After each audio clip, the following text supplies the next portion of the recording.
Hola, ¿cómo están? Mi nombre es Carolina Name, nací en Bogotá, Colombia, y es un gusto inmenso para mí compartirles esta experiencia de vida, este regalo de amor que recibí desde hace más de 34 años.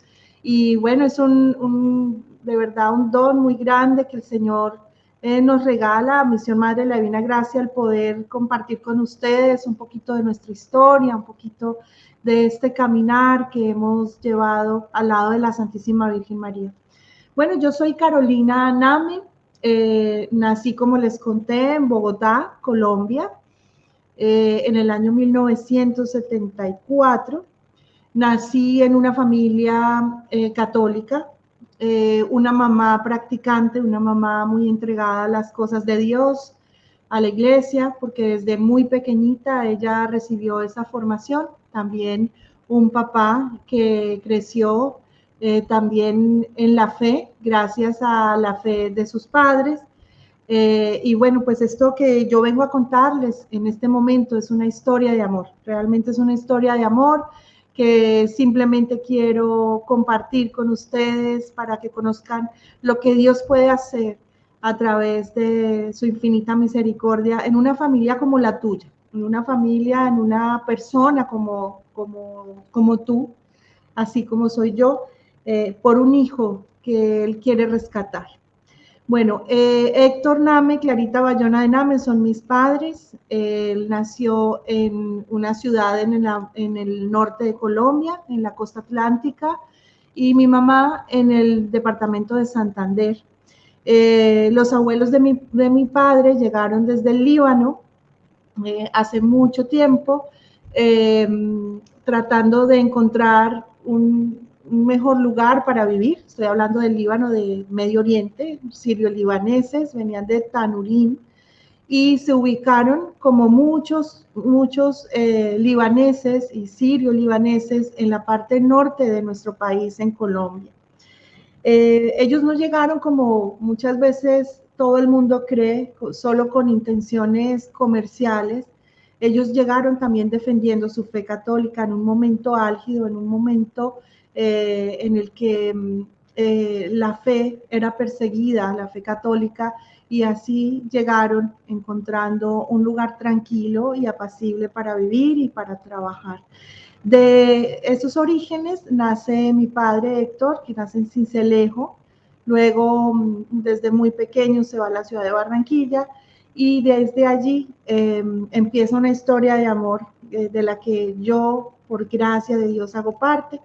Mi mamá, una hermosa mujer, muy jovencita, venía también de su pueblo natal, Ocaña, que es un pueblito en Colombia muy mariano, un pueblito donde se había dado en 1917 una aparición o una manifestación de la Virgen de Torcoroma, muy conocida y aprobada por la iglesia. Entonces, Ocañero que se respete siempre va a amar profundamente a la Santísima Virgen María. Y así creció mi mamá, en un ambiente muy espiritual, muy mariano, y también en medio del dolor. Cuando ella tiene 6 añitos, queda huérfana de papá y empiezan a vivir una situación bastante difícil, sus hermanos y su madre. Así que ella es enviada un poquito más grande a estudiar a la ciudad de Barranquilla, donde conoce a mi papá, y allí empiezan un hogar con la bendición de Dios. Se casan en la iglesia del Perpetuo Socorro en Barranquilla, consagrado ese hogar a la Virgen María. Y bueno, allí nacen mis hermanos mayores en la costa. Luego mi papá y mi mamá y mis hermanos se radican en el interior del país, en la ciudad de Bogotá, en la capital de Colombia. Y estando allí nace mi hermana Clara y luego yo. La historia que vengo a contarles el día de hoy parte de un hermoso milagro, de un hermoso regalo de Dios, pero también a partir del sufrimiento. El sufrimiento que muchas veces le tenemos tanto miedo, tanta prevención, pero que al final se convierte en el vehículo para encontrar la fe y encontrarse cara a cara con ese Dios misericordioso que nos ama, que nos libera, que nos sostiene y que nos llena de infinitas bendiciones y regalos si lo permitimos nosotros en nuestra libre voluntad. Mi hermana Clarita, mayor que yo, 4 años, fue diagnosticada a los 5 años con una enfermedad. En ese entonces casi que podría designarse como una enfermedad huérfana, una enfermedad muy, muy poco conocida en su momento, y más porque no se había dado, no habían muchos casos en el mundo de esa enfermedad en niños, una esclerodermia en banda. Eh, Pasaron mis padres por todos los especialistas, todos los médicos, tratando de buscar una salida, un nuevo diagnóstico, una esperanza, porque desde el principio a mi hermana prácticamente, así tan pequeñita, la habían desahuciado. Es una enfermedad del sistema autoinmune, un síndrome que se presenta pasando por los órganos o se localiza en uno de ellos. En el caso de mi hermana Clarita, empezó esta enfermedad en la piel. La piel es un órgano y empezó a afectar el colágeno en la piel de ella, y esto empieza a ocurrir de pronto afuera, digamos en la parte externa de la piel, pero llega un momento en que empieza también a afectar los órganos internos, porque todos los órganos tienen colágeno. Tratando de explicarles un poco de qué se trataba la enfermedad, una enfermedad absolutamente difícil, una enfermedad sin mucho que hacer, sin muchos procedimientos, ni para tener un poco de calidad de vida mientras se da la evolución de la enfermedad, ni para curarla en ese entonces. Estamos hablando hace más o menos 40 años de ese inmenso dolor. Y así pasaron por este desfile de médicos, especialistas, preguntas durante varios años. Varios años en los que mi hermana empezaba a presentar cada vez más manchas en la piel, lesiones en la piel, pérdida de masa muscular y, bueno, un deterioro bastante avanzado día a día en muchos aspectos de su vida, no solamente en el organismo, sino también en su parte emocional y en la parte emocional de toda una familia. 4 años más tarde del nacimiento de Clarita vengo yo, soy la menor de los 5 hermanos, entonces yo puedo decir que yo crecí en medio de esta enfermedad. Esto hizo que nosotras, Clarita era muy apegada a mí, muy amorosa, y yo, pues para mí era mi héroe. Nos convertimos en una sola, un alma gemela, Clarita para mí, yo para ella. Compartíamos no solo los juegos, no solo las situaciones normales de la infancia, sino también el dolor y la enfermedad. A tal punto que prácticamente es como si yo hubiese vivido la enfermedad junto a ella. La enfermedad fue progresiva, pero fue una enfermedad larga. A la edad de 11 años, mi hermana sigue presentando síntomas, secuelas de las lesiones que tenía anteriormente. Perdió completamente la masa muscular de su mano, su manito era prácticamente esquelética, su hombro, ya tenía lesiones en el abdomen y empieza ya un momento de deterioro bastante importante. En ese entonces mi hermano mayor, Orlando, ya era un estudiante de medicina en la Universidad Javeriana en Bogotá. Él, con una vocación increíble de médico, al mismo tiempo con una intención siempre latente en su corazón de buscar alguna salida, alguna luz para diagnosticar bien a mi hermana o encontrar por lo menos un tratamiento paliativo, entender qué seguía después de lo que ella ya estaba viviendo. Y fue cuando él, en medio de su investigación y preguntando con un profesor y con otro, encuentra que en un hospital en la Florida, en Estados Unidos, existían algunos casos ya tratados y algunos casos que en ese momento estaban atendiendo de esta enfermedad de la esclerodermia en banda en niños.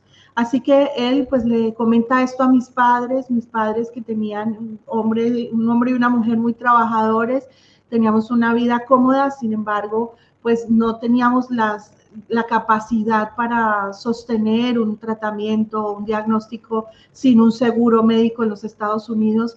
Sin embargo, mi papá, con inmensa fe y esperanza, se dedicó a trabajar fuertemente y a conseguir todo para poder llevar a su hijita enferma, para que le hicieran todo el estudio de su cuerpo y de la enfermedad.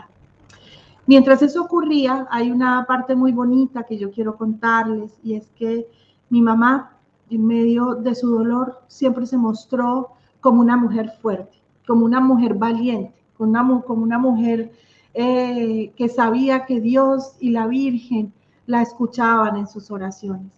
Y asimismo trataba de enseñarnos a nosotras, sobre todo a las más pequeñas, la importancia de rezar juntas el rosario y entregarle a Dios no solo la enfermedad de mi hermana, sino cada situación de la vida.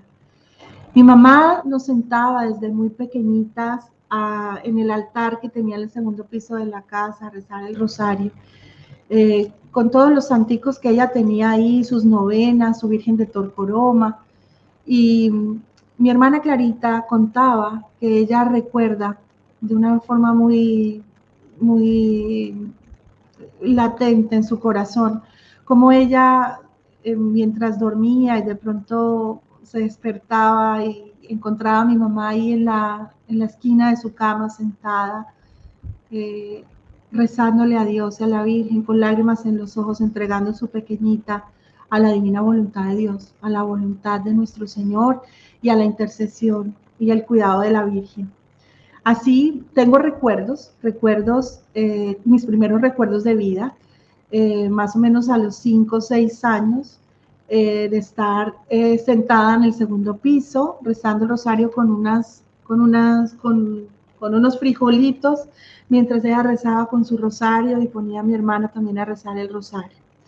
Mientras eso ocurría, una gran amiga de mi mamá, que en paz descanse, Esther Restrepo, que era una supernumeraria del Opus Dei. Mi mamá no pertenecía a ningún movimiento ni a ninguna obra, pero sí era una mujer de misa diaria, de misa dominical, y muy cercana a los sacerdotes, ayudaba a buscar fondos para construir la iglesia.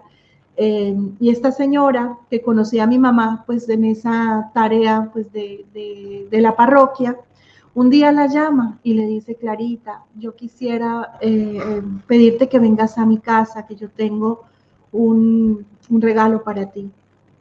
Trae tus niñas y aquí te cuento de qué se trata. Mi mamá nos arregló, nos puso bonitas y nos llevó a la casa de Esther. Y tengo el recuerdo vivo de ese momento, en esa sala de esa casa, en el barrio La Esmeralda, en Bogotá. Ella de pronto baja las escaleras con un estuchito de terciopelo azul y le habla a mi mamá de unos cursos y unos talleres que hay para niños del Yari, del Opus Dei, para que nosotras fuéramos y compartiéramos. Pero de pronto abre esa cajita o saca esa cajita y le dice a mi mamá: Clarita, mira, este rosario que tengo, esto que tengo en mis manos es un tesoro para mí. Nunca lo he sacado, es un tesoro que llevo muy, muy arraigado a mi alma, a mi corazón, pero he sentido que tú lo debes tener.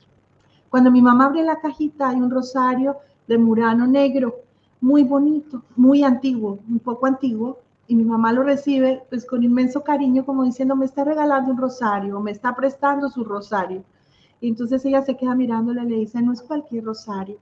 Este rosario es una reliquia porque le perteneció en ese entonces a Monseñor Escrivá de Balaguer, hoy San José María Escrivá de Balaguer. Como les digo, nosotros no, mi familia no pertenecía a la obra del Opus Dei y hoy en día tampoco, es una obra que admiramos inmensamente, pero pues digamos que mi mamá no hacía parte de la obra, no conocía mucho, y le dijo: Monseñor Escrivá de Balaguer hoy en día es siervo de Dios y está en la causa para la beatificación y para la canonización.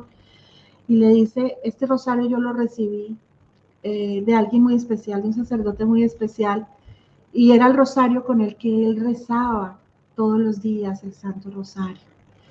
Y para mí es una reliquia muy valiosa, pero yo sentí que debía entregártelo. Yo te lo entrego porque yo sé que tú como madre necesitas rezar el rosario por tu hijita. Cuando la niña se te sane, tú me devuelves el rosario, este tesoro que yo tengo. Y es aquí donde yo hago un alto en el camino, en mi testimonio, para comentar lo siguiente. Tal vez ustedes en este momento que me están escuchando podrían decir, bueno, pero es de pronto una imagen un poco fetichista de la fe. O sea que si la niña rezaba el rosario o la mamá de la niña rezaba el rosario con ese rosario que había sido Monseñor Escrivá de Balaguer, pues entonces iba a ser más especial que rezar el rosario con este que tenemos aquí. Y yo tengo que decirles que no, da lo mismo. Con este denario chiquito que yo tengo aquí en mi dedo, o con este, lo más importante es meditar los misterios, ¿verdad? Y llegar en ese acto de fe, a caminar con estas 50 rositas para regalárselas a la Virgen. Sin embargo, yo quiero que en este momento ustedes que están escuchando estas palabras me permitan, y se los digo de corazón, hablarles de dos aspectos importantes que yo quiero rescatar y que tal vez perdemos de vista cuando nos quedamos solamente con la idea de que esta señora está entregando un rosario, algo así como una manifestación de religiosidad popular y no hay una fe muy profunda. Quiero decirles a través de estos dos aspectos que no es así. El primero, primer aspecto, todo parte de un acto maravilloso de amor, un pequeño acto de amor de una amiga hacia otra amiga, de una madre hacia otra madre que está sufriendo. Hay un desprendimiento de algo que es importante para ella y se lo está entregando, se lo está donando a ese ser querido que es esa amiga. ¿Y por qué se desprende de eso? Por misericordia, por amor, ¿verdad? Por tal vez un acto de servicio hacia esa amiga que está sufriendo por la enfermedad de su chiquita. El segundo aspecto que quiero tocarles es tal vez el que más me gusta, y es que todo parte también de un acto maravilloso de fe. La fe de esta señora Esther es una fe tan grande que ella sabe perfectamente que ese rosario volverá otra vez a sus manos. ¿Qué quiere decir eso? Que Esther tiene en su corazón la fe que Dios va a obrar un milagro en esa niñita enferma. Así que se desprende, pero al mismo tiempo sabe que si ella se desprende, Dios la va a premiar devolviéndole el Santo Rosario.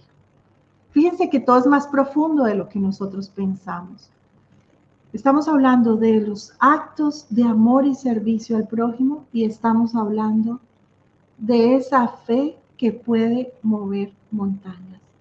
Tal vez si nosotros pusiéramos un poco más de atención a esos actos de amor de las personas, tal vez nosotros estaríamos llenos de enseñanzas muy profundas sobre cómo actuar y cómo crecer en la fe y en el amor de Dios. Bueno, volviendo otra vez a la historia, mi mamá toma el estuche, lleva el rosario, lo lleva a la casa y de la misma manera ella se dedica a rezar el rosario como ya lo hacía, pero con una especial devoción. Se sentía acompañada, se sentía amada por esa amiga que también seguramente en la distancia, desde su altar, desde la iglesia, desde el momento de la comunión, también estaba rezando por su hijita. Es así como mamá nos sentaba, le entregaba el rosario a Clarita, mi hermana, la ponía a rezar el rosario en los frijolitos. Y así fueron muchos los momentos de oración.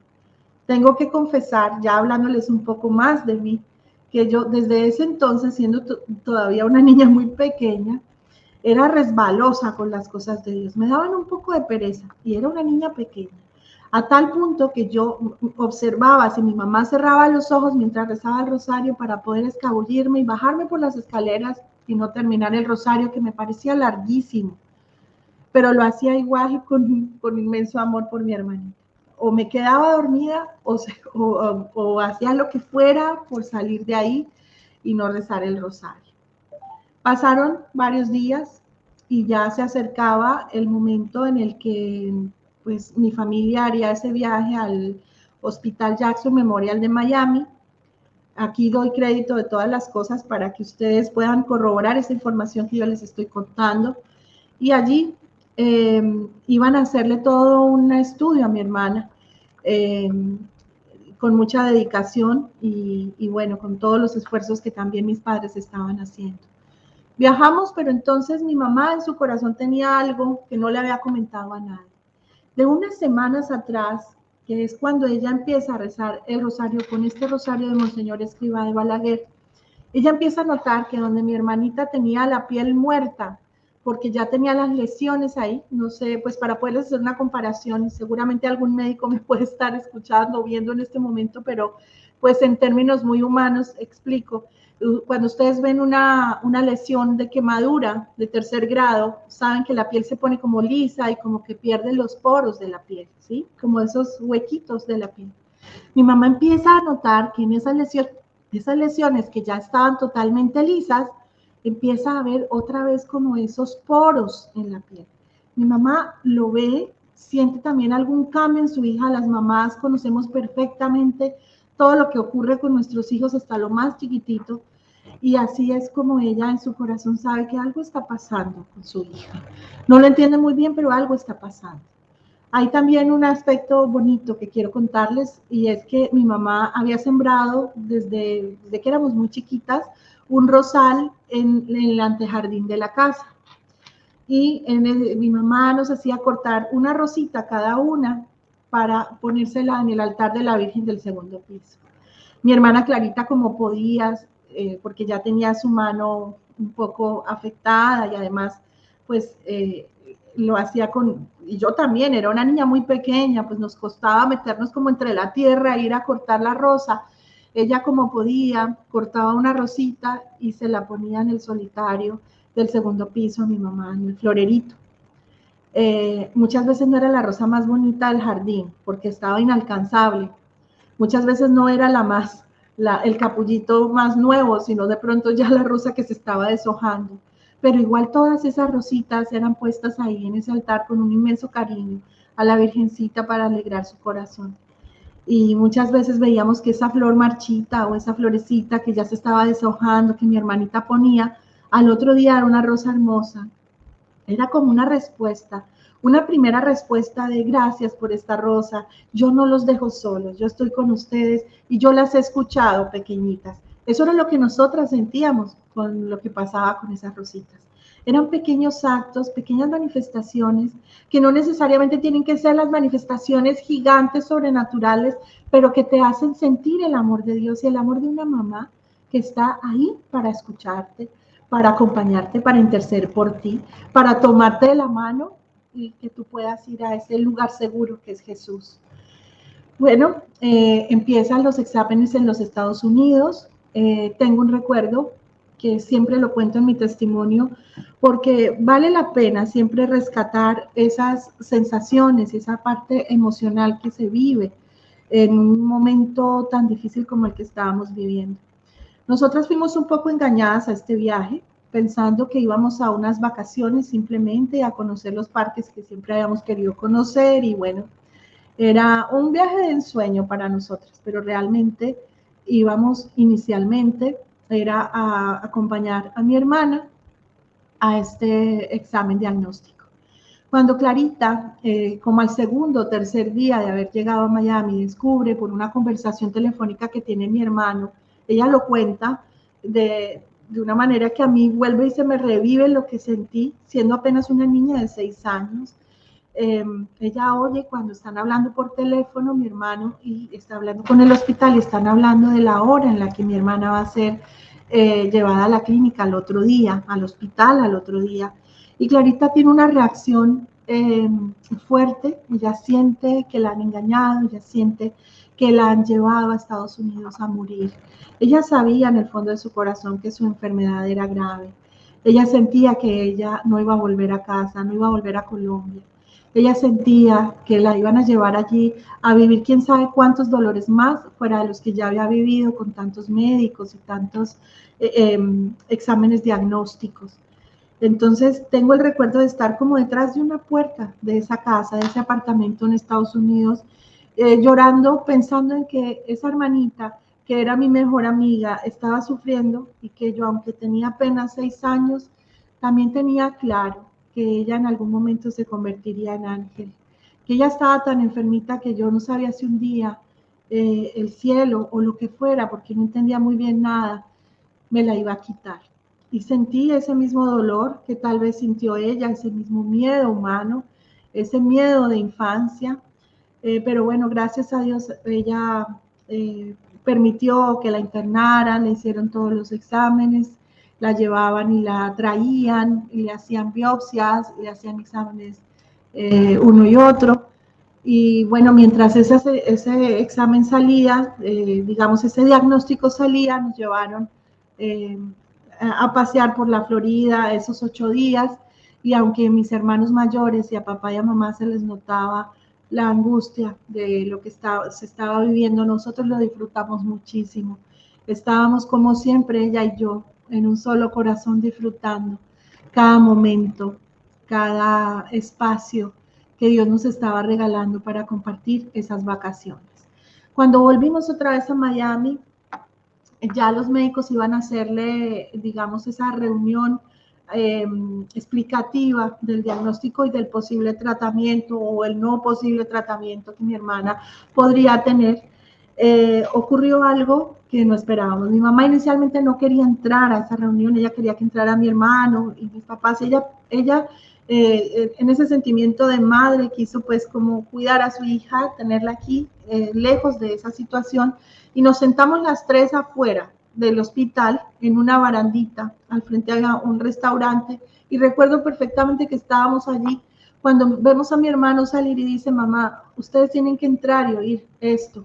Mi mamá no nos podía dejar solas ahí, entonces nos fuimos todos, y es cuando nos encontramos con una hermosa realidad, y es que los médicos, después de explicar todo este abanico de síntomas, de explicación sobre la enfermedad, llegan a una conclusión, y la conclusión es que este es un síndrome que tiene, digamos, la posibilidad de que se duermen, los síntomas se duermen en algún momento, pero en algún momento de la vida vuelven y reaparecen esos síntomas. No existían casos, o creo que todavía no existen casos de la esclerodermia en banda donde la enfermedad muere completamente. Pero asimismo ellos explican que, pues, suena un poco redundante como lo voy a decir, que no tienen explicación porque este caso, es el caso de esta niña colombiana de 11 años, es el primero donde la enfermedad está completamente muerta. Clarita, por gracia y misericordia de Dios, fue sana. La sanó Dios, porque así era el designio de Dios. Muchas personas a veces me preguntan, pero ¿por qué a fulanito? ¿Por qué a este niño? No lo sanó Dios. Porque todos hacemos parte de un plan, de ese plan de Dios en nosotros, ¿verdad? Entonces, al final lo más importante es el cielo, ir al cielo. Y esta familia, para que se desarrollara, digámoslo así, una hermosa historia de amor que perduraría por años y años y años, tendría que vivir de este hermoso testimonio, de ese gran milagro en Claraname, Bayona. La enfermedad había desaparecido por completo, la enfermedad estaba muerta, y fue uno de los milagros que fueron enviados no solo al Opus Dei, sino a Roma, para corroborar que San José María Escrivá de Balaguer, en ese entonces Monseñor Escrivá de Balaguer, podía ser beato. Y bueno, después de ser beato, después de la beatificación, en todo ese proceso vino también la canonización. Increíble, una niña en una ciudad latinoamericana, en una familia común y corriente, católica, pero no muy practicante en su momento, a excepción de mi madre, estaba siendo vehículo para dar testimonio de lo que la intercesión podía hacer por un alma. Por eso Dios nos llama a nosotros, a cada uno, a ustedes y a mí, a que seamos siempre intercesores, a que entreguemos no solo nuestras cruces, nuestros dolores, que no solamente tengamos a Dios como para pedirle cosas, sino que también hagamos caridad, y esa caridad no solo sea dar al que necesita, sino orar por el que necesita. Esa es una de las grandes enseñanzas que nos deja esta hermosa historia de mi hermana Clara, gracias a la intercesión de Monseñor Escrivá de Balaguer, hoy San José María Escrivá de Balaguer. Ella empezó a amar a Monseñor Escrivá de Balaguer, andaba siempre con una estampita amarilla, recuerdo, y repartía a las personas para propagar la fe a la intercesión de San José María Escrivá de Balaguer. Bueno, y ustedes se preguntarán, bueno, claro, con razón esta señora que nos está hablando hoy, pues cree en Dios y en la Virgen y ya sabemos de dónde viene. Bueno, quiero contarles que el testimonio más fuerte viene ahora. Cuando les digo testimonio más fuerte, no es porque el milagro no haya sido lo más grande de nuestra historia familiar, sino porque Dios escribe perfecto en renglones torcidos. Porque el que necesita del médico es el que está enfermo. Y lo que yo voy a contarles ahorita sobre mi vida, una mujer común y corriente como yo, tal vez puede llevarlos a ustedes a recordar que Dios en su infinita misericordia nos ama a cada uno, y pongamos mucha atención, como si fuéramos su único hijo. A cada uno nos ama, nos llama y sabe cómo llamarnos. Solamente es que nosotros abramos el corazón y permitamos recibir ese llamado de Él. Ustedes dirán, bueno, esa familia entonces se volvió muy católica, empezaron todos a ir a misa, habrán ofrecido miles de Eucaristías en acción de gracias por la sanación de Clara Name Bayona. Clarita se convirtió en una niña completamente sana. Aparentemente iban a quedar algunas secuelas en la vida de ella, físicas, y entre ellas, pues, como la duda de si podía ser madre, cosas como que había tenido pues un tema tan fuerte emocional por la enfermedad y todo el sistema nervioso, que de pronto no iba a ser una niña que pudiera de pronto rendir, que su escolaridad de pronto iba a ser un poco fragmentada o afectada, pero quiero contarles con inmensa alegría, porque es parte del testimonio, que Clara Name Bayona se convirtió en una hermosa mamá de 2 hijos que hoy en día caminan en el amor de Dios, Andrés y Mariana. Y fuera de eso, Clarita no solo no tuvo dificultades para estudiar, sino que se destacó a tal punto que mantuvo su carrera de abogada en una universidad en Bogotá, en Colombia, en muchos de esos semestres con un promedio de 4.7. De pronto ella ni se acuerda de ese promedio que yo les estoy contando, y si me ve aquí contándolo, yo sí lo tengo muy presente.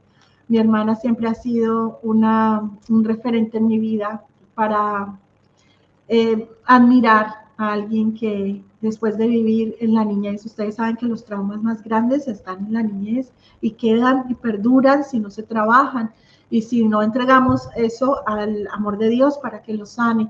Y yo pues solo tengo palabras de agradecimiento a Dios y de admiración hacia mi hermana Clarita, porque definitivamente el milagro no solo fue en su cuerpo, sino en su espíritu, en su alma y en su corazón. Bueno, mientras el tiempo pasaba, yo me convertía en una niña preadolescente, mi hermana ya en una estudiante universitaria, y bueno, aquí viene una parte un poco dolorosa, y es que ustedes dirán, bueno, esta familia tan linda, tan entregada a Dios, pero no ocurrió. Mi mamá seguía yendo a misa solita. Nosotros íbamos a algunos actos católicos litúrgicos, pero porque tendría algún, digamos, tinte social, algún bautizo, algún matrimonio, y fuera de eso estudiábamos en un colegio católico de franciscanas de María Inmaculada, el Colegio Albernia. Pero digamos que nuestra fe no era una fe arraigada, tal vez como que en su interior cada uno pensaría que lo de Clarita había sido un golpe de suerte.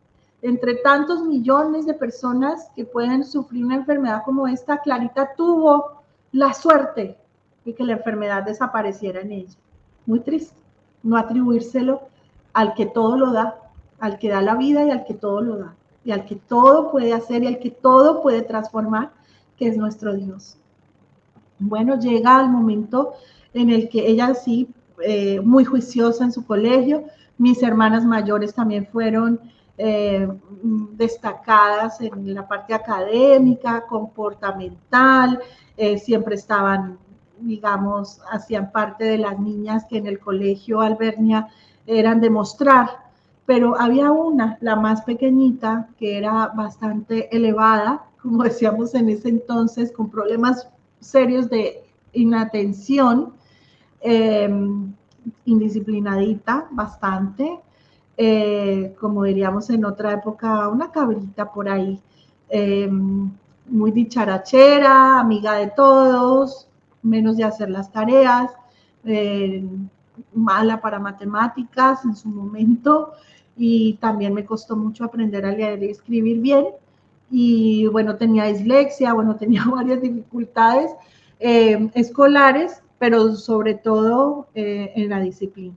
Ustedes dirán, bueno, con esa mamá tan buena y esas hermanas tan juiciosas, pues esta niña había salido un poco rebelde, un poco irreverente, y a veces llamaban a mi mamá del colegio y le decían, Clarita, Carolina va perdiendo las materias, Clarita, Carolina se portó mal en el salón, tocó sacarla del salón, se quiso volar por una ventana, bueno, se podrán imaginar todas las cosas que yo podría contar de esa adolescencia y de esa niñez. ¿Por qué era eso? Porque yo era una niña consentida, era una niña que tal vez había visto en medio de la situación de enfermedad de mi hermanita, había crecido buscando atención todo el tiempo, buscando mucha atención y bueno, y creo que lo lograba de alguna forma, ¿no? De alguna manera. Pasaron así varios años, llega el año 1988, 9 de octubre, que esta es la parte más bonita que quiero contarles de mi vida y de mi testimonio. Ese 9 de octubre de 1988 era un viernes, y ese viernes teníamos todas las niñas de noveno grado del colegio, de octavo o noveno grado del colegio, Eucaristía a las 7 de la mañana, o sea, como que cada grado tenía un día a la semana que iba a la misa a las 7 de la mañana. Era el día de mi cumpleaños.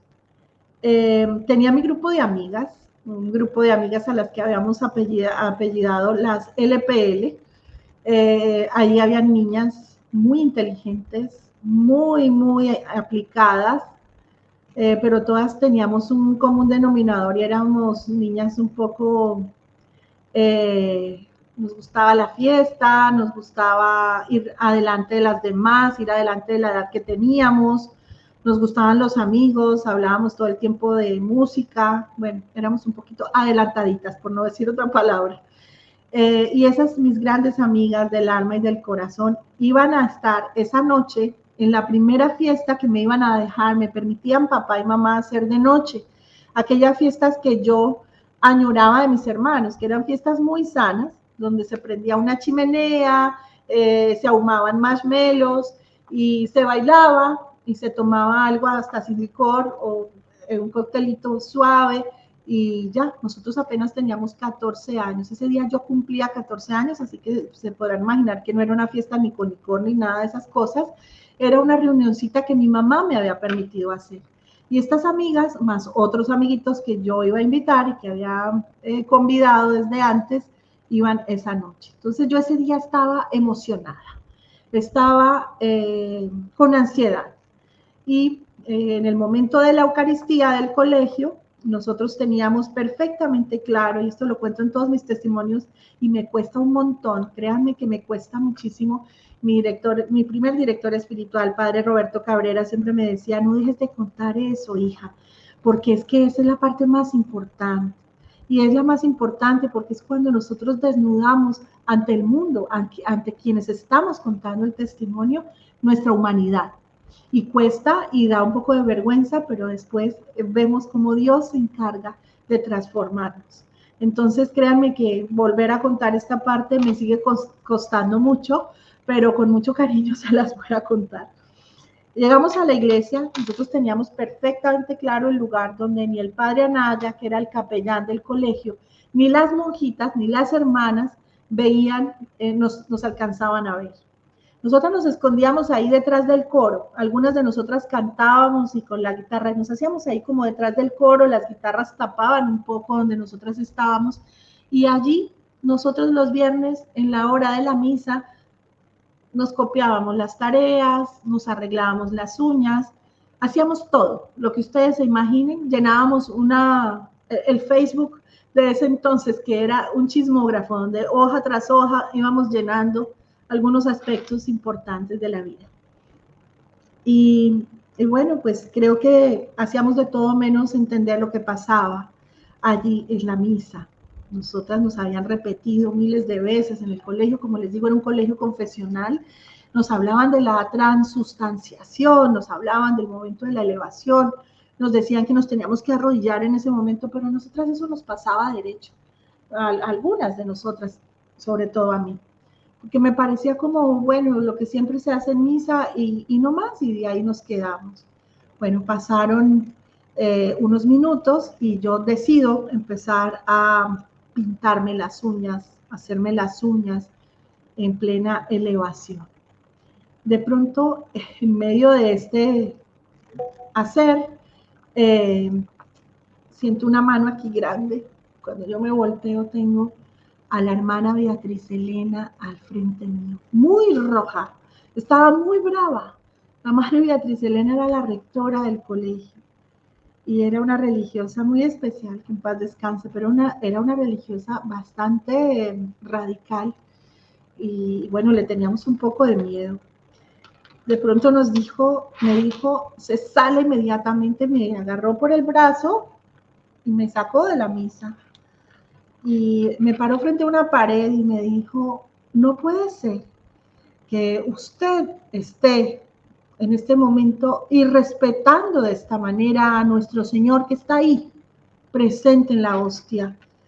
Y yo, de una manera muy irreverente, grosera, le levanto los hombros y me río. Yo creo que ella sintió eso como una puñalada en su corazón y además dijo definitivamente yo a esta niña tengo que darle una lección disciplinaria, tiene que tener su castigo disciplinario y me dijo usted está suspendida y usted tiene 0 en todas las materias que tenga hoy y ya voy a llamar a su mamá para que la recoja, para que la venga a buscar y se la lleve para la casa, porque yo aquí no la quiero.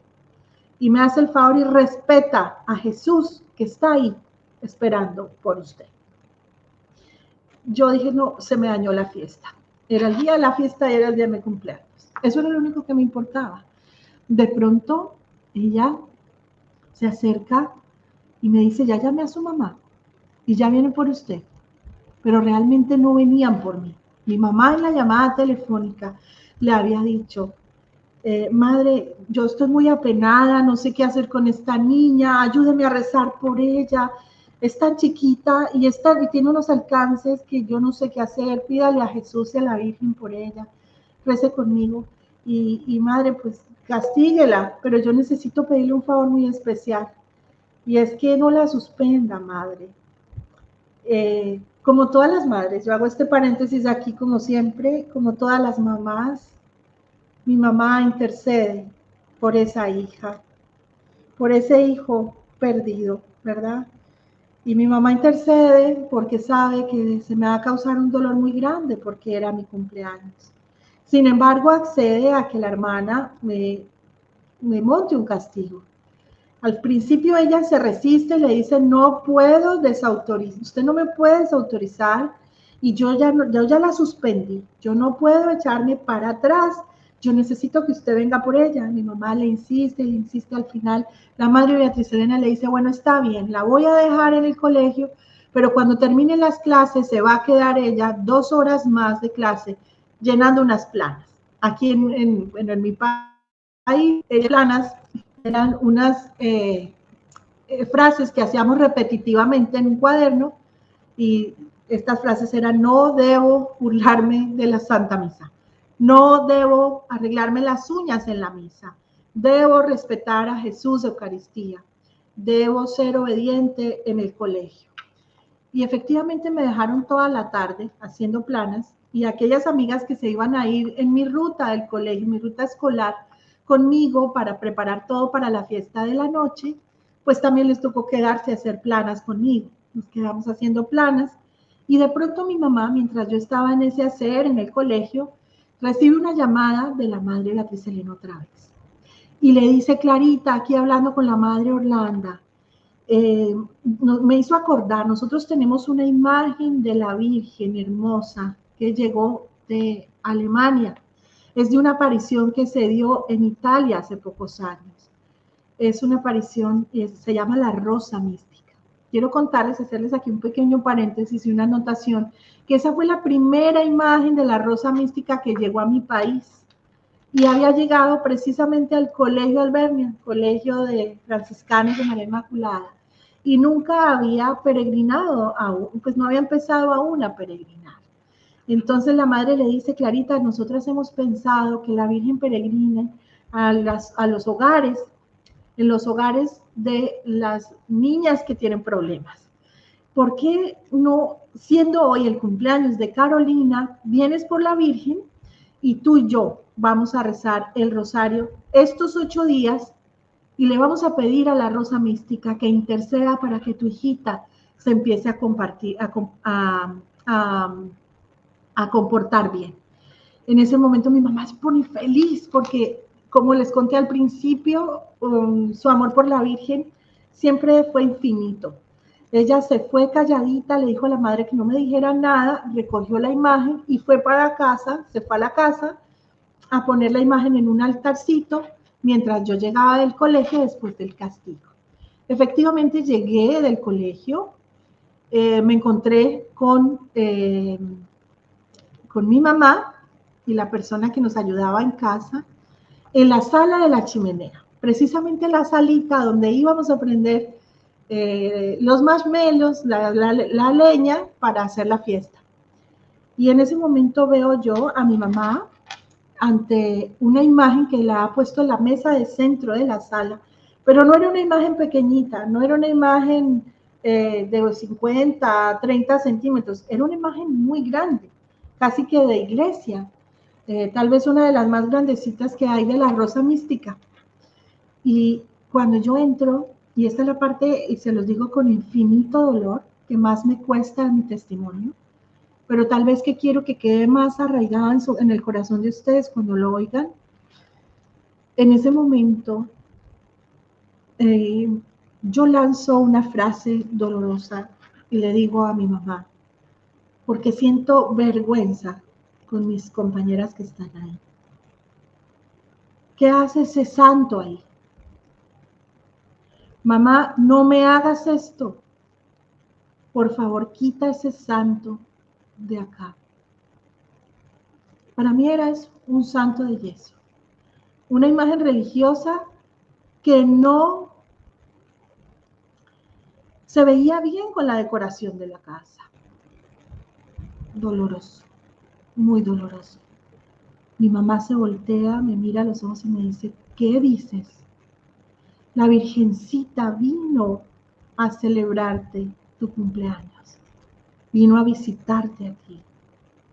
Y en ese momento dije una cosa todavía más horrible. Dije: mamá, por favor, quita esa imagen porque mis amigos van a pensar que esta es una casa de pobres. Sí, en esa casa habían pobres y la pobre era yo. Para mí, la gente humilde, la gente sencilla, a la que yo miraba con desprecio en mi elitismo, creyéndome con tanto poder solo por una condición social y económica que tenía mi familia, estaba ofendiendo a la Madre de Dios. Yo pensaba que esa gente era tan ignorante, que era la que ponía y adoraba imágenes de yeso y le ponía velas. Yo pensaba que esa gente era tan boba que creía que podían cambiar su vida solo por rezar un rosario. Yo desconocía que eso era posible. Me burlaba y sentí vergüenza en medio de mi desfachatez, de que quienes estaban ahí atrás mío y los amigos que llegarían más tarde a celebrar mi cumpleaños iban a ver esa imagen y esa veladora roja encendida como de una persona sin educación. La casa de gente sin educación. Mi mamá humildemente tomó la Virgen en sus brazos, me miró y me dijo, hija, ¿cuánto dueles? Y definitivamente tengo que orar por ti, porque Dios está tratando de tocar las puertas de tu corazón y tú no quieres abrir. Y yo me reí. Ella, con una humildad increíble, tomó la imagen y se la llevó al segundo piso de la casa, a ese altarcito donde ella nos sentaba cuando éramos pequeñas a rezar el rosario.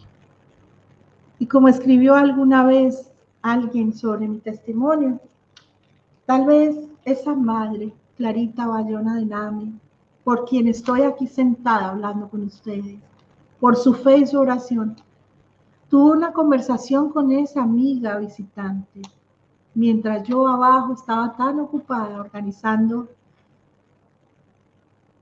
un momento que después fue un fiasco. Era una batalla que empezaba en mi hogar, una batalla entre el bien y el mal. Ustedes dirán, ay, pero qué señora tan exagerada. No, sí se dio una batalla entre el bien y el mal.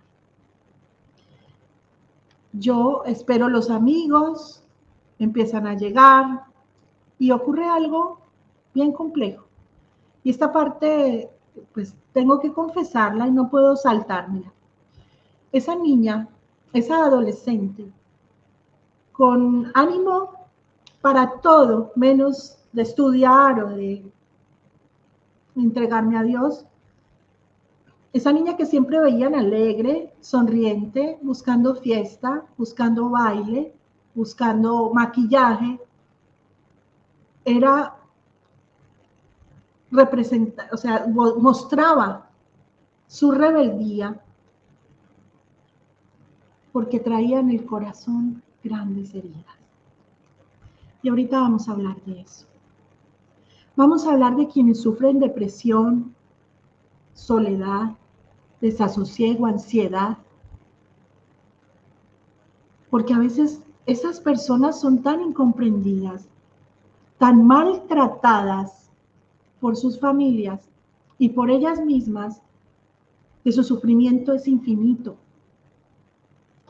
Y muchas veces los juzgamos tan duro pensando que es que les falta la fe en ellos mismos o en algo. Así pasaron unas 2 horas y de pronto la casa se empezó a llenar de una gente extraña. Yo a tan solo 14 años de edad tenía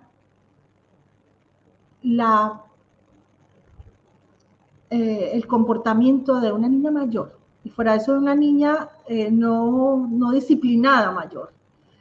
En Bogotá en ese entonces, estoy hablándoles de los años, finales de los años 80, existían pandillas en los muchachos y jóvenes, niñas jóvenes de estratos 4, 5, 6, y se reunían como en algunos puntos de los barrios de Bogotá, de las zonas de Bogotá, los centros comerciales, pero eran muchachos que terminaron muy mal. Algunos tenían cadenas, vicios, peleaban entre una banda y otra, y eran muchachos que eran de la, digamos, del mismo, de nuestro mismo, no estoy hablando de sociedad, sino eran los hijos, los hermanos de mis amigas del colegio, eran personas que vivían entre nosotros. Y yo soñaba con hacer parte de esos grupos para no solo llamar la atención de mi familia, sino también llamar la atención de una sociedad que no sé qué realmente, qué era lo que buscaba. Y me fui como poco a poco enrolando en esos grupos, mientras iba a la tienda a hacer algún mandado, o porque era el hermano de una amiga del colegio. porque me gustaba la rumba, porque me gustaba, solo tenía 14 añitos, era una bebé. Y de pronto ese día, 9 de octubre de 1988, se riega en Bogotá que va a haber una fiesta de una de las niñas de la pandilla de la 60.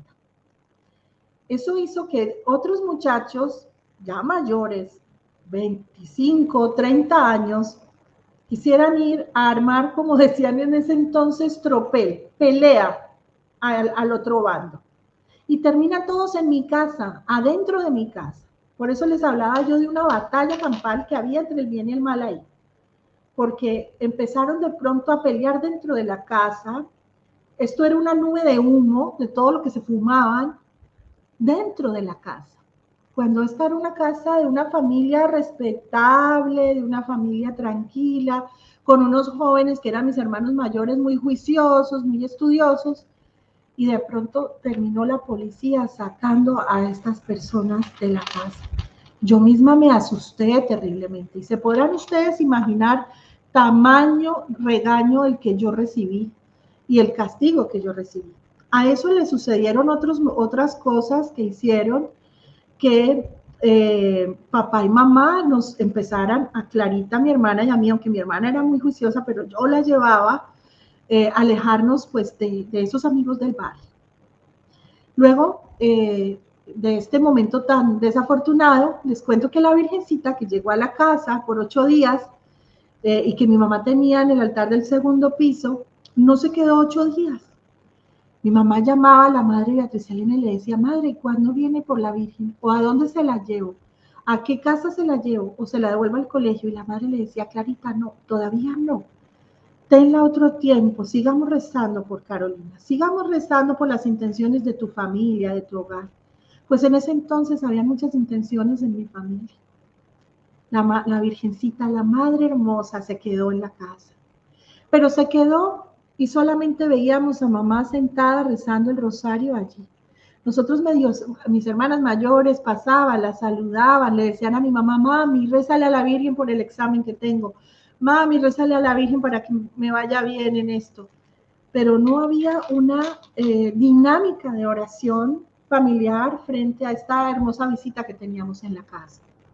Llegó el 12 de diciembre para amanecer 13, y tal vez este es el acontecimiento que hoy me trae a hablar con ustedes, a contarles esta historia, y es lo siguiente. 12 de diciembre para amanecer 13, una de mis hermanas mayores se casaba el 17 de diciembre. Entonces en esos días había mucho revuelo, llegaba familia de otras ciudades, habían despedidas, y esa noche había una despedida a la que Clarita, mi hermana y yo, quienes dormíamos todavía en la misma habitación, no íbamos a ir, porque mi hermana el otro día tenía un parcial o tenía algo, y yo por el otro lado, pues todavía estaba castigada y no me iban a llevar a esas reuniones. Dormíamos las dos en la misma habitación, nos quedamos solas en casa, solamente se veía del cuarto hacia afuera la luz de la vela del altar de la Virgencita, de resto estábamos nosotras ya dispuestas a dormir. Mi hermana acababa de estudiar para el parcial que tenía, se quedó profunda. Y yo empiezo a vivir tal vez una de las tantas noches que vivía en mi pre y adolescencia. Como les conté, era una niña rebelde. ¿Pero por qué yo era una niña rebelde? No porque me haya faltado el amor de papá, de mamá, de una familia, porque haya tenido algún tipo, sufrido algún tipo de maltrato emocional, físico, de algún tipo. Realmente porque Carolina tenía una condición. Carolina Name tenía la condición de sufrir de depresión profunda. Profunda. Así me lo diagnosticó una vez un especialista, siendo pequeña. Se lo diagnosticó a mi mamá. Pero como Carolina era una niña alegre, era muy raro decir que ella era depresiva. Siempre estaba muerta de la risa, como decimos los colombianos, siempre estaba armando fiestas, siempre estaba con amigas. Mi hermana Clarita me decía que yo era muy amiguera, que me pasaba, ya siempre tenía alguien a quien invitar o a dónde ir. Y realmente eso era una máscara, ese era el disfraz que yo tenía de lo que sentía por dentro. Es muy probable, no porque me haya faltado atención, pero la situación que viví desde muy chiquita, desde que tuve uso de razón, de la enfermedad de mi hermana, el convertirme desde muy chiquita en una protectora de alguien que era mayor que yo, el sufrir ciertas situaciones que se dan en la sociedad cuando una persona tiene alguna condición, y más en esa época. Las manchas de mi hermana de la piel y su enfermedad era visible. Y muchas veces yo veía como a ella le decían de una manera despectiva a otros niños, ¿qué tienes ahí? ¿Por qué tienes la mano así? Estás quemada, no me toques. Como si ella tuviera algo contagioso, muy malo. Y yo salía siempre, siendo tan chiquita, a la defensiva, y yo defendía a mi princesa, que era mi hermana. Y siempre decía que ella era una niña normal. Asimismo yo sentía el dolor, y por eso inicié mi testimonio contándoles que esa enfermedad también la viví yo. Y tal vez eso generó en mí, digamos que exacerbó esa condición, porque muchas personas nacemos con ciertas características, no solo físicas y genéticas, sino también emocionales, pues tenía esa condición, esa tendencia a la melancolía, a la tristeza. Pero esa tristeza nadie se daba cuenta que la tenía, porque siempre la vivía en la noche. Muchas veces lloraba en la noche sola, aun cuando tenía mi hermanita acostada en la camita de al lado. Yo lloraba y yo sentía que a mí nadie me quería, porque era desjuiciada, porque era mala, que yo era mala y que a mí nadie me quería. Y mientras yo lloraba esa noche, 12 de diciembre, le decía al aire, porque no tenía quien decírselo, no sabía que uno podía hablar con Dios. Es más, no sabía si Dios existía realmente o si era algo que mi mamá seguía ahí porque hacía parte de una religión. Se lo decía al aire, es que a mí nadie me quiere. Yo soy mala, a mí nadie me quiere. Mientras estaba viviendo eso, empecé a sentir calor, tal vez me dio como un ataque de ansiedad. Les estoy hablando de los 14 años que además de todo también generan ciertos tipos por los cambios hormonales que tenemos, tipos de sensaciones. Empecé a tener calor, desasosiego, me paré de la cama, me fui a buscar agua y cuando pasé por ese altar que estaba con la velita encendida y estaba la Virgen ahí, sentí como miedo. Y le dije, ay, no me mires. Y de pronto yo misma me reí y dije, ay, ¿yo a quién le estoy hablando si yo no creo en eso? Ahí no hay nadie, eso es una imagen, eso es una porcelana que está ahí. Y volví, me entré a la habitación, volví a mi cama, me acosté.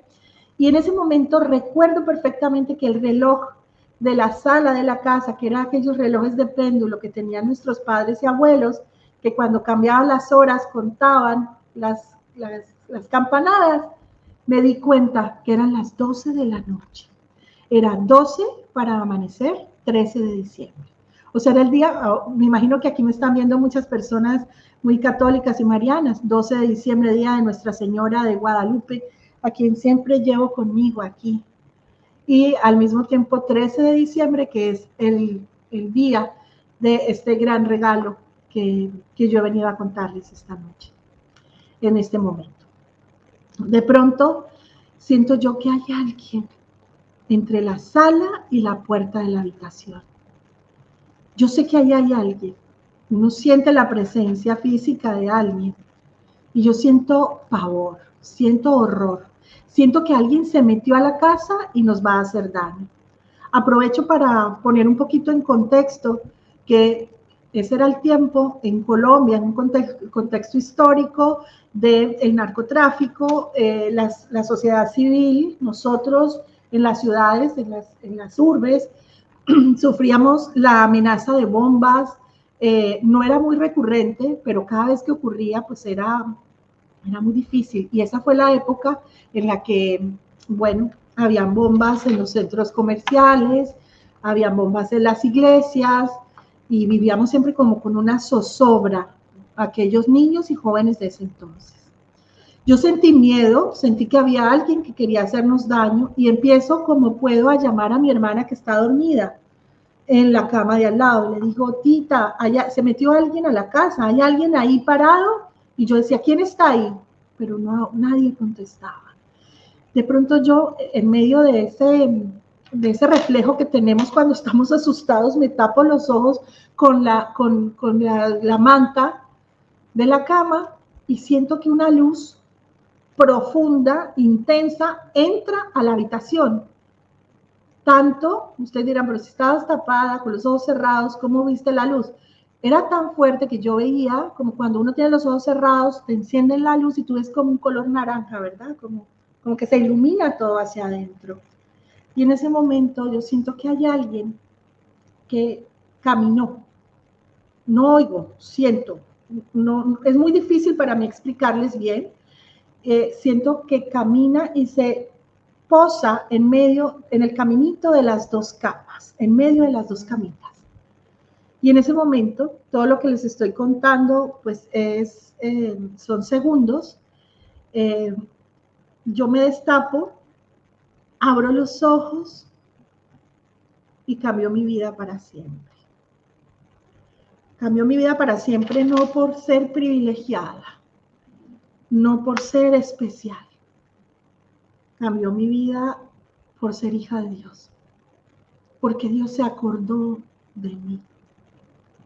O tal vez no, está mal dicho, Dios siempre está presente, pero quiso llamarme por mi nombre.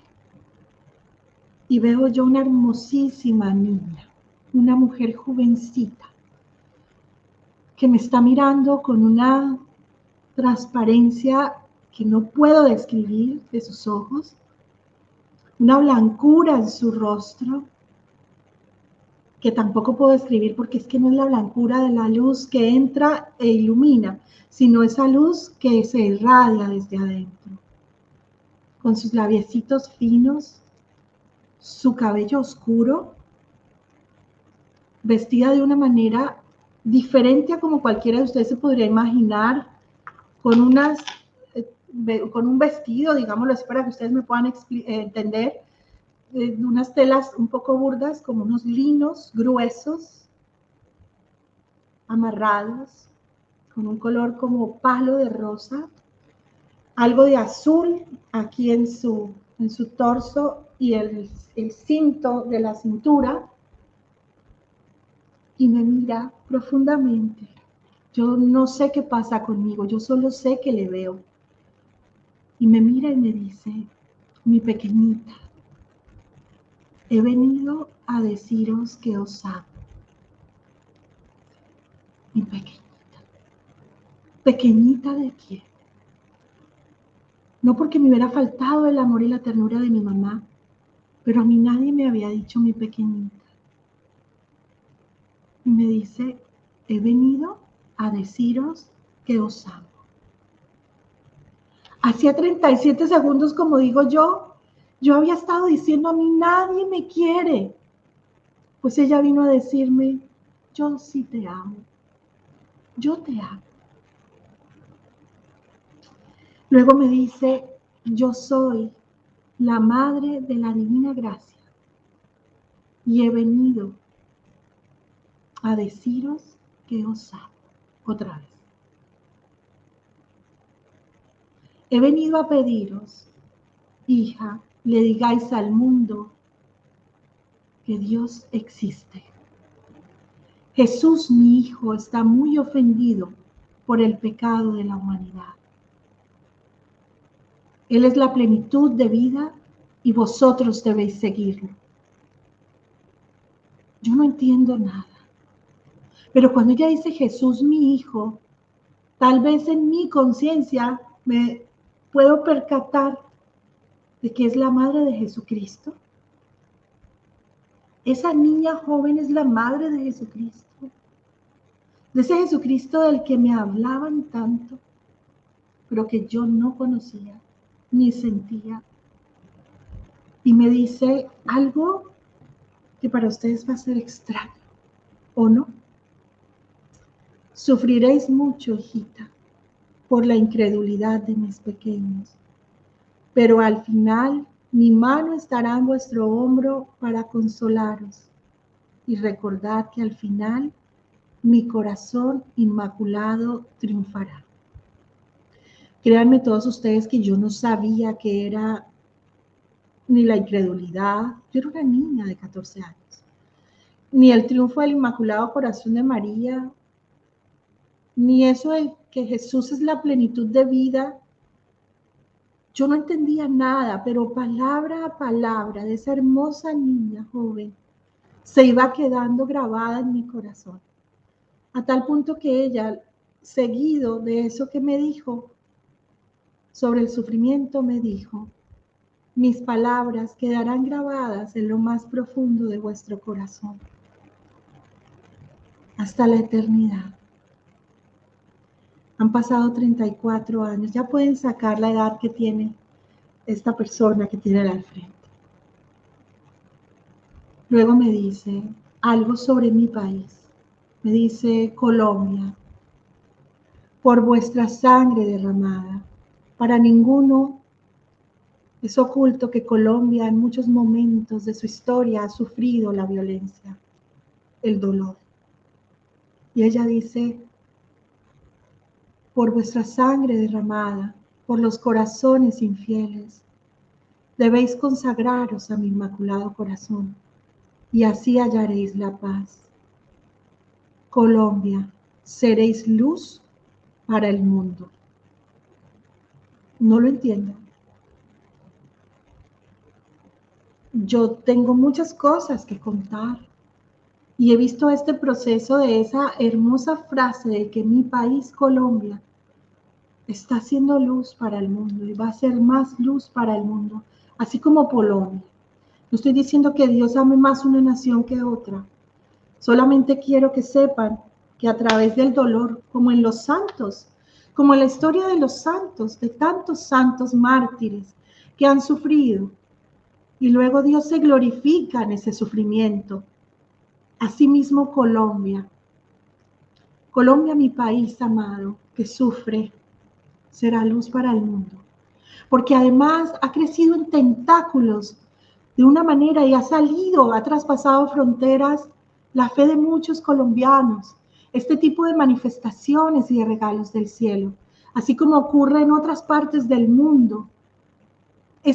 Colombia es un pulmoncito pequeño y espero en mi imperfección estar siendo parte de eso, contándoles esta historia.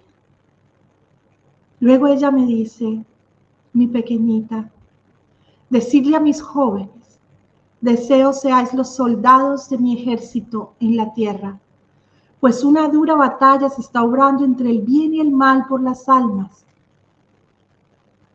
No entiendo lo de la batalla, pero sí entiendo que ella nos llama. En ese entonces yo era una preadolescente, una adolescente, a los jóvenes de toda la historia, sobre todo de este tiempo que estamos viviendo ustedes y yo, para ser los soldados del ejército de María, porque el triunfo del Inmaculado Corazón de María es una realidad prometida y Dios siempre cumple sus promesas.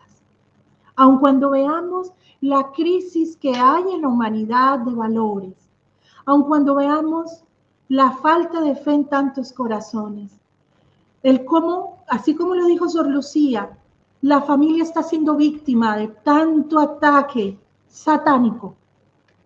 Asimismo, nuestra reina amorosa triunfa. Lo podemos ver en Apocalipsis 12. Es nuestra esperanza.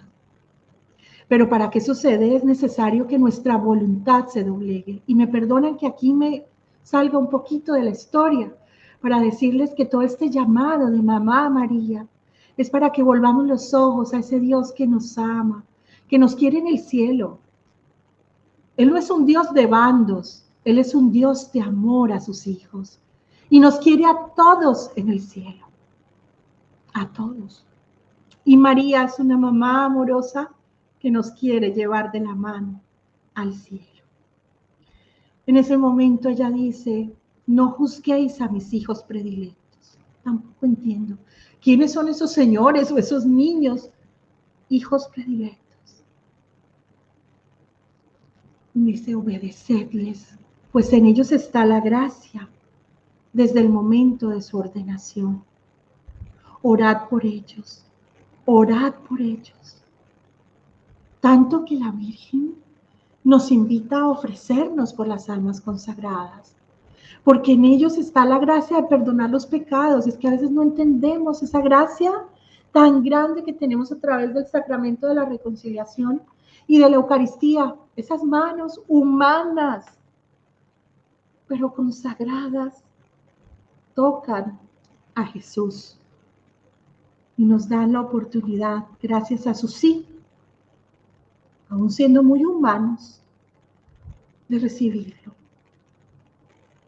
Después entendí que esos hijos predilectos, con los años, supe que los hijos predilectos eran los sacerdotes.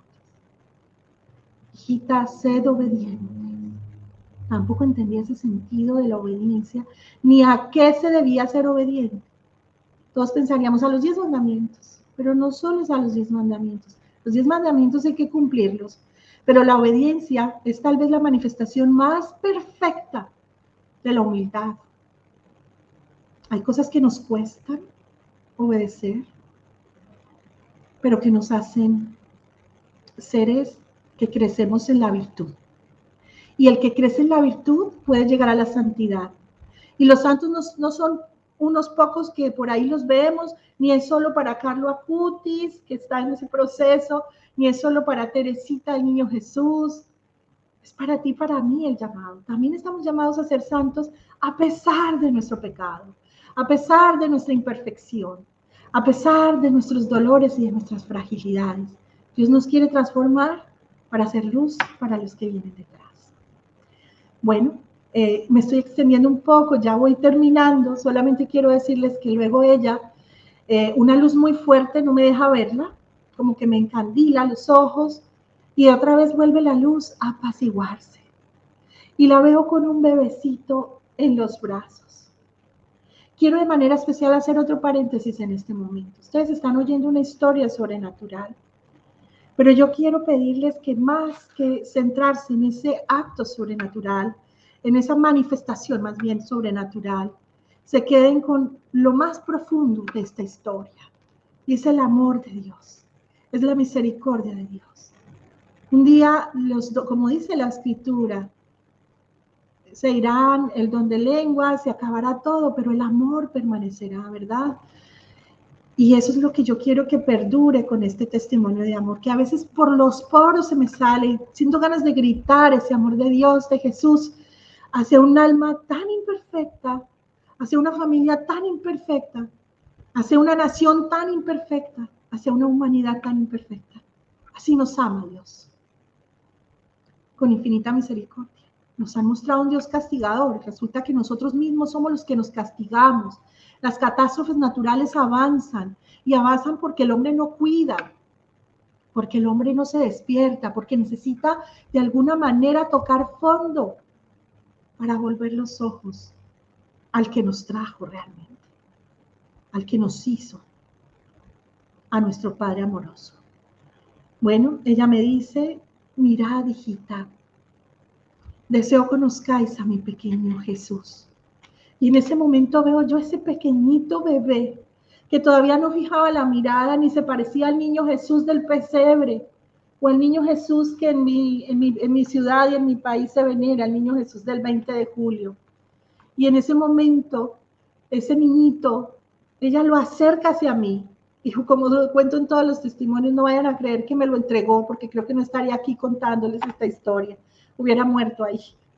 Ella lo acerca hacia mí, yo siento que él está aquí cerquita a mí, y es cuando tengo por primera vez la sensación física, o sea, tengo como una pequeña conciencia de lo que está pasando con mi cuerpo. En el resto de momentos no, solo oigo y veo, ¿sí?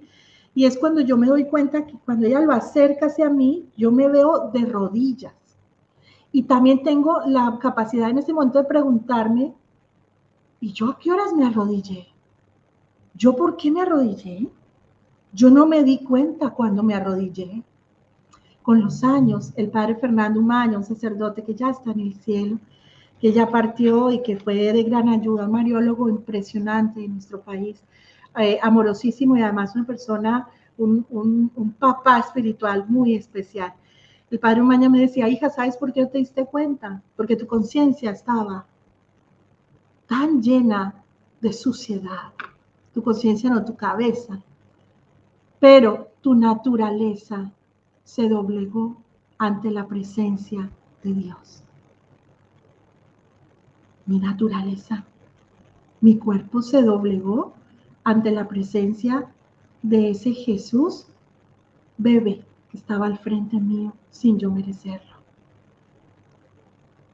Y fíjense, yo he visto en muchas manifestaciones marianas, que no vengo a hablarles aquí de solo manifestaciones, porque nuestra fe no se debe basar solo en manifestaciones sobrenaturales, sino en lo escrito, en la palabra y en nuestras dogmas de fe de la iglesia. Pero yo he visto cómo hay apariciones donde la Virgen llega, y ha pasado en Medjugorje, ha pasado en Conyers, Georgia, sucedió allí también. Cuando llega la Virgencita y nuestro Señor, los árboles se inclinan, los árboles. Y nosotros vamos a la misa como si nada, estamos pendientes ahí del celular, del móvil, o simplemente tenemos la cabeza en otro lado y Jesús está ahí, al frente tuyo, y no nos doblegamos ante Él. En ese momento ella mira al niño otra vez, el niño no me mira fijamente, pero sí pasa su miradita porque es un bebé pequeño, y me doy cuenta que el color de sus ojos era igual al de su madre, un color azul violeta, diferente a todo, transparentes, profundos. Y luego ella como que lo envuelve en estas telas que les estoy hablando, de su vestido, y vuelve y se lo pone aquí en su regazo. Y cuando lo lleva aquí me dice, mi pequeñita, es tarde, pronto va a amanecer y debéis descansar. Si ustedes recuerdan bien, les conté que a las 12 de la noche, alcancé a tener el dato, pues siquiera a las 12 de la noche antes de que yo viera lo que estaba viendo. Y a mí esto que había ocurrido, me pareció que ocurrió en 5 minutos, todo esto que les conté. Pues no, parece que estuve toda la noche y toda la madrugada con ella. Y ustedes se preguntarán, ¿y eso cómo ocurre? Luego también me lo explicaban. Y es que el cuerpo y el alma entra en un estado, perdón la redundancia, extático, donde se está simplemente contemplando. Es la contemplación perfecta. O Dios está haciendo su obra en esa alma tan sucia y se queda ahí fundido en ese corazón. Y eso me ocurrió a mí. Luego ella, yo siento que yo como que me voy recostando, digámoslo así, hacia atrás, de una manera extraña, y siento como ella pasa su mano muy suavemente, sin tocarme, por mi rostro, por mi cara. Y en ese momento yo sé que me quedo profundamente dormida. Aquí viene una pregunta que me han hecho muchos y yo mismo se las voy a contestar porque sé que se la están haciendo. Carolina, ¿y cómo supiste que estabas despierta y que no era un sueño? Estoy completamente segura que estaba despierta. Y hay algunos aspectos que confirman que yo estaba despierta. El primero, ella me dice, pronto va a amanecer. Y yo al otro día abro mis ojos a la 1 de la tarde, es decir, no dormí en toda la noche.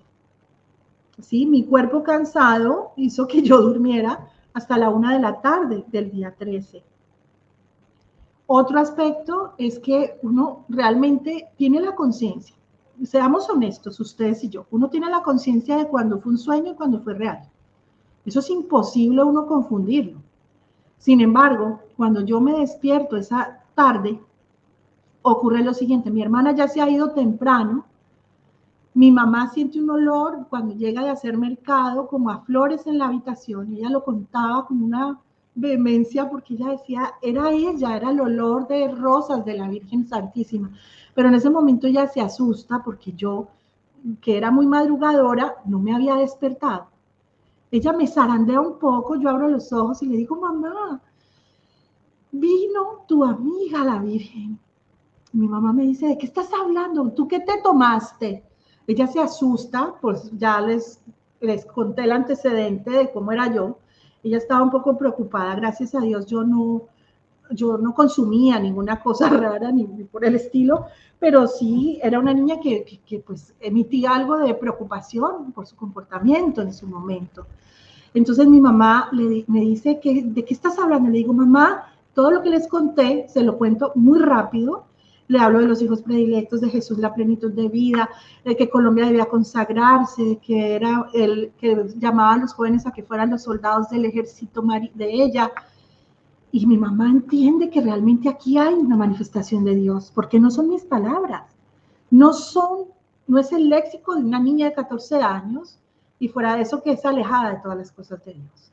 No había tenido ninguna influencia que me pudiera hablar de eso. Sí, de pronto había oído cosas del catecismo en el colegio y eso, pero no hijos predilectos, o sea, eran unos términos que no.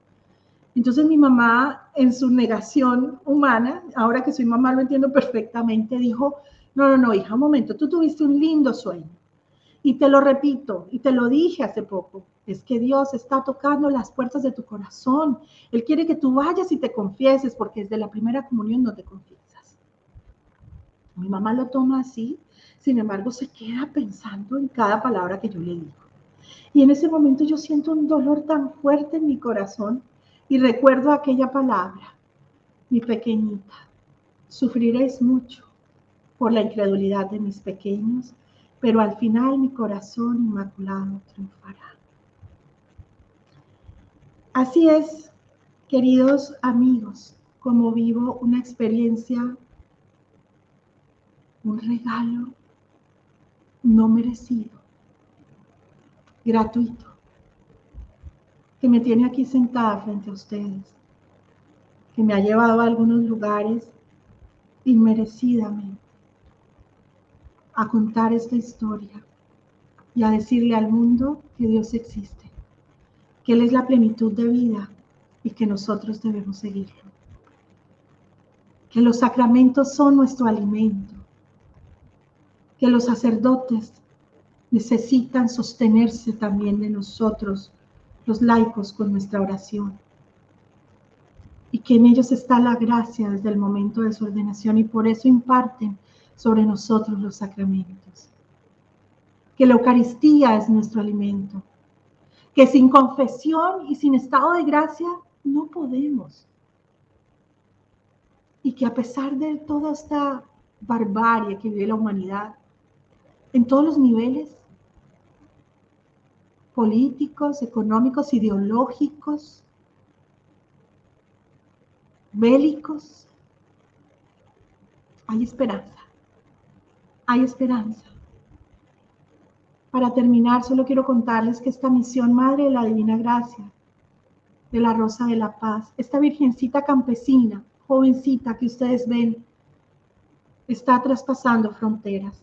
Este mensaje ya está, esta misión ya está en más de 19 ciudades del mundo, inmerecidamente. Y ustedes dirán, ¿cómo dice esa palabra tanto? Porque realmente no me siento merecedora, y ha sido un regalo de Dios conocer comunidades, conocer niños, jóvenes, familias, enfermos, presos, gobernantes, en este caminar y llevarles este mensaje de amor.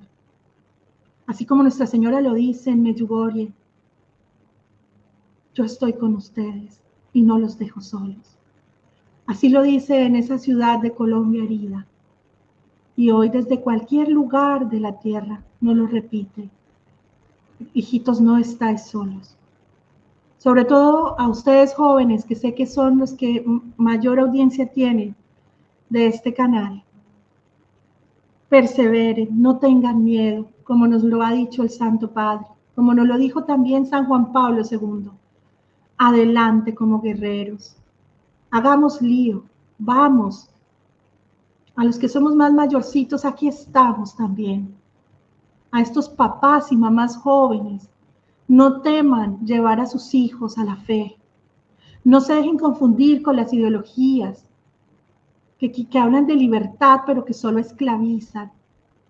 Crean en ese amor de los amores, que es Cristo mismo. Yo les agradezco inmensamente este rato largo que me han regalado para contarles esta historia. A ustedes, mi corazón, mi oración, y les pido también, oren por nosotros, oren por mi país, Colombia, que tanto sufre, pero que será y es luz para la humanidad. Oren por esta misión obediente, desde la humanidad lo digo, a pesar de todo, como seamos, que solamente quiere y busca cumplir con esa misión y ese mensaje encomendado. Gracias a todos, muchas bendiciones, los saludo desde Asunción, Paraguay. Ahora estoy radicada aquí en Paraguay, en este pedacito de cielo que también es Paraguay, y hago esta propaganda por aquí. Es un pedacito de cielo donde Jesús Eucaristía está presente a perpetuidad en muchísimas iglesias. Estoy aquí por motivos familiares, pero también en expansión de nuestra misión Madre de la Divina Gracia. Gracias a todos ustedes. Oren por nosotros, por nuestra salud física, espiritual y emocional, y cuenten siempre con nuestras oraciones. Muchas gracias.